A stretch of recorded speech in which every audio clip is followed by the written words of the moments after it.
ក្មេងស្រីនោះបានលួចលាក់ឈាមនៅលើដងខ្លួនរបស់នាងចូលទៅក្នុងបាតដៃបន្ទាប់មកគាត់ប្រគល់វិក័យបាត់បង្ហូរឈាមទៅឲ្យអ្នកប្រមូលប្រាក់ព្យាយាមយកចិត្តទុកដាក់ហើយដោយមើលទៅគួរឲ្យភ័យខ្លាចនៅលើមុខរបស់គាត់បានប្រាប់ថាអ្នកប្រមូលប្រាក់ខ្លួនឯងមានគ្រោះថ្នាក់សូមអញ្ជើញមកយើងត្រូវប្រញាប់ប៉ុន្តែអ្នកប្រមូលប្រាក់ដែលមានល្បឿនលឿនបានឃើញយ៉ាងច្បាស់នៅវិក័យបាត់បង្ហូរឈាមដែលប្រគល់ដោយក្មេងស្រីប៉ុន្តែពេញមួយពេលដែលខ្ញុំធ្វើពុតថាមិនបានឃើញវាដោយទឹកមុខត្រជាក់ប៉ុន្តែគ្មាននរណាម្នាក់ដឹងអំពីអាកប្បកិរិយាដែលហាក់ដូចជាប្រងើយកណ្ដាលរបស់គាត់ទេ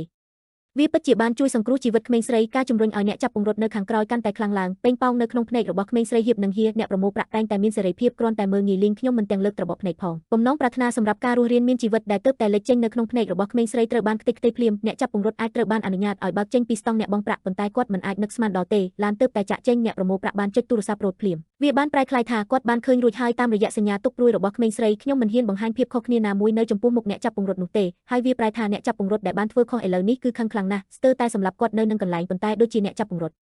ហៀបនឹងហែកសម្បត្តិដោយផ្ទាល់គាត់ត្រូវបានបញ្ឈប់ដោយដាលីសៀងចាស់ដែលដឹកនាំគ្រាន់តែឲ្យវាទៅគាត់គ្មានផ្លូវទេកុំផ្លាស់ទីហើយដូចជាអ្នកចាប់ពង្រត់